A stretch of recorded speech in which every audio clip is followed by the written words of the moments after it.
What emotions do the Greek islands evoke for you?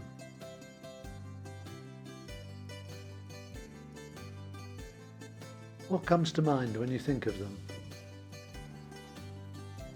I bet most visitors will have pictures in their heads that include colourful little fishing boats bobbing about in the harbour.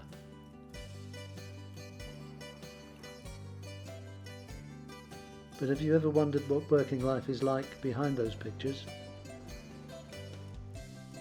Well, here's a chance to find out. Welcome to Sigri, a tranquil village on the western edge of Lesvos, where the sea meets tradition. Or does it? Unfortunately, the very existence of these small boats is under threat.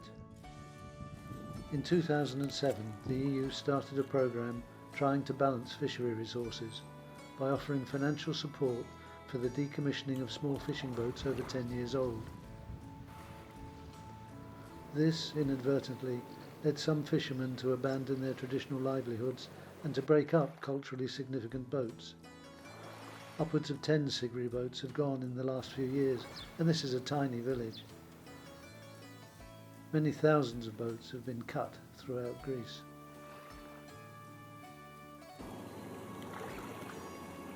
If this trend continues, these traditional boats may disappear entirely, despite their proven potential as productive tourist attractions.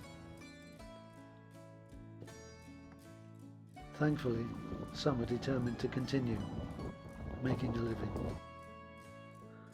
This is Kostas Adameakis, and he's kindly agreed to tell his story. A story that is inevitably intertwined with his treasured boat and its builder. Ψαρός, to do the plan of the boat, it was like he took a chalk in his hand on the ground and he started to do the signs of the wood, and he says if you see him from distance it was like dancing a really exotic dance. The boat was fully refurbished in 2013 to the highest possible standard, largely by Kostas himself. Every 20 years needs to check these things is you have to burn the wood to take out the paint. You have to rub it to see the wood again. And then you take linseed oil, you put half and half with neft, and then you start to painting with minho undercoat all the boat. Trying not to wake the family, every day starts early for this fisherman as he also drives the village bus. Twice a week this sets off at 6 a.m. in order to link up with the bus from Lesvos to Kaloni. Kostas has to juggle this trip with driving the daily school bus up to Anderson, and this is all before he can get to grips with any fishing work. Most driving days, his first fishing job is to empty the nets he brought in late the night before.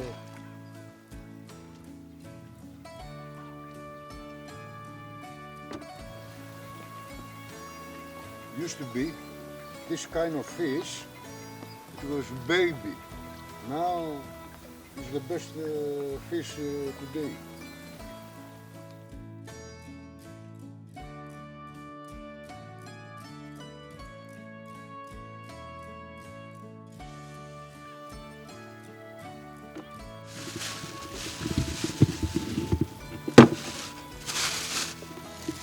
I have to go to give the fish.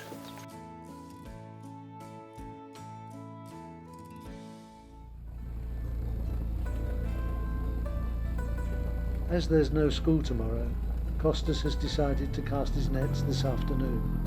Ever driven by the weather, and depending on the wind, he can then choose later whether to bring the nets in late tonight or to leave them until tomorrow morning. I asked Kostas how he chose where to put his nets. Yes, it come. I remember years ago caught fish here, what type of fish.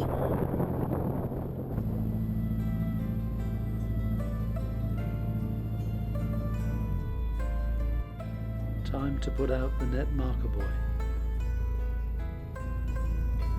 followed soon after by the start of the net itself,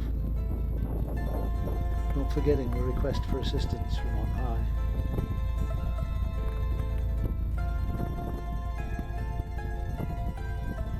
Throwing the net takes patience and skill to synchronise the throw with the speed of the boat. It takes a long time. It's intense physical effort. The nets themselves are bottom weighted, with floats to keep them open. They form a curtain beneath the surface, about 1 metre high.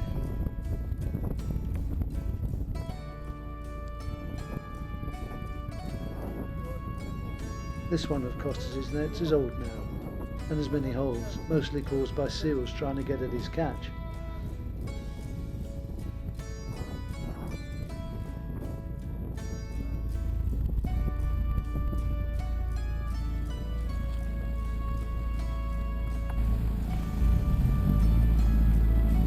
So that's net number 1 safely in the water. Now to move to where net 2 can go in.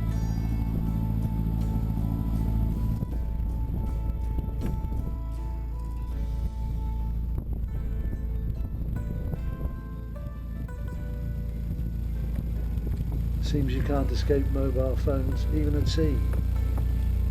It's his wife.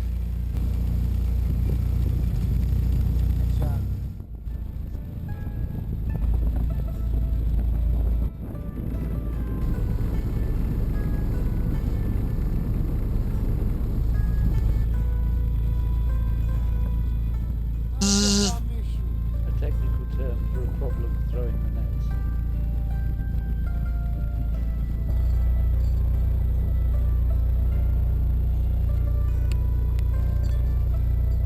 And in goes the marker buoy for the net.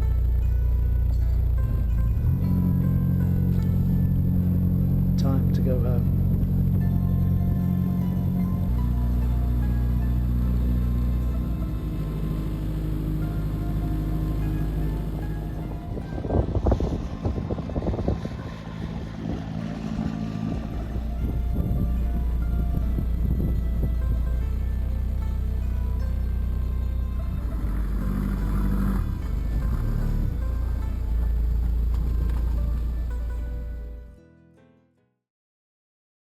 With the nets in the sea for a few hours, you'd think this was a chance for Kostas to relax for a while. But away from fishing, Kostas has a small field up at Adameakis to tend, and is often found there, working away behind the stone walls he built, with just the sounds of nature for company, proving that a change is as good as a rest. Well, most of the time. Fishing days start just as early, with Kostas in his boat well before 7, setting out to collect the nets he'd decided to leave out the night before.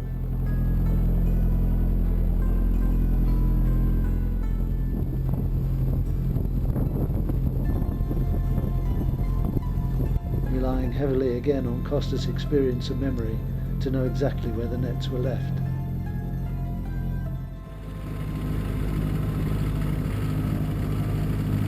At last, the net's marker buoy is spotted and the winch started up.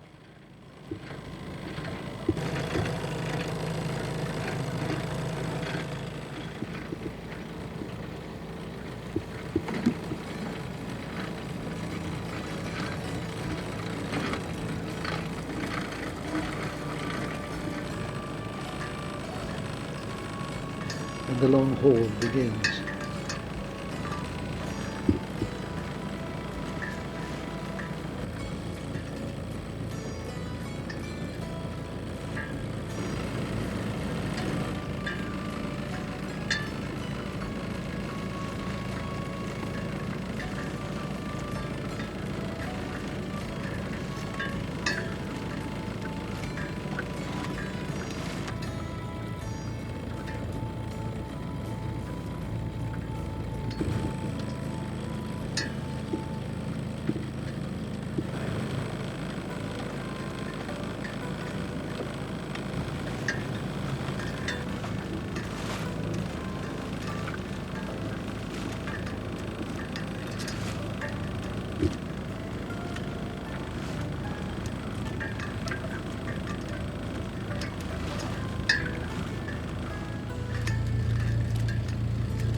After hauling in what seems like kilometres of mostly empty net, the end of the net marker buoy is sighted.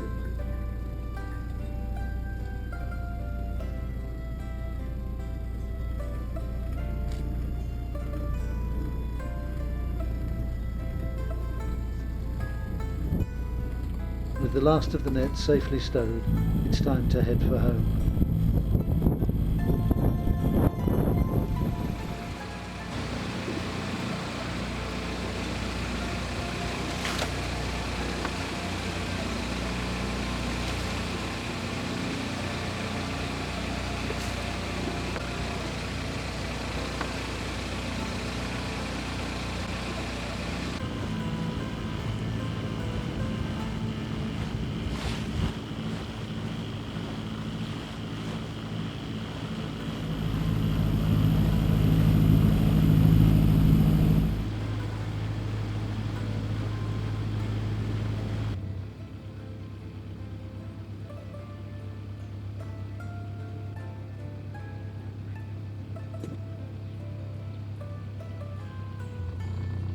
Even at this early hour, Kostas is immediately greeted by one of the local restaurant owners, anxious to reserve for himself the best of the fish.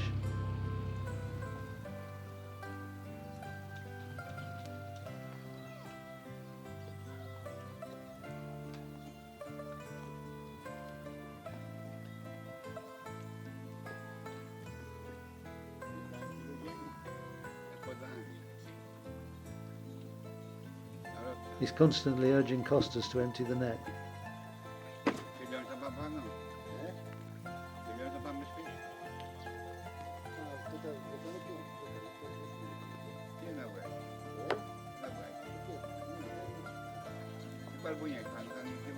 He's wanting to know if there's any red mullet to be had.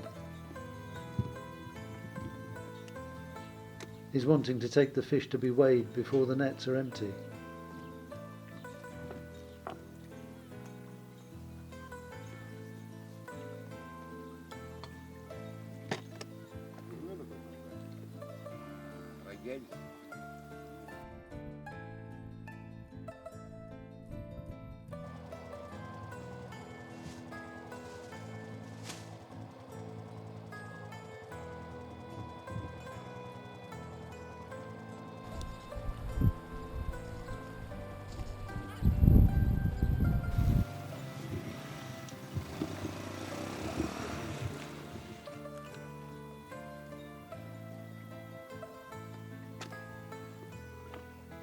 Down the nets, I have to take it. For one restaurant owner and his lucky customers, it's dish of the day. For Kostas, there's always more nets to be cleaned. When you see the size of a typical catch, it's difficult not to believe that the balance between effort and return is seriously wrong. Mostly this is the result of overfishing. Too many nets chasing too few fish.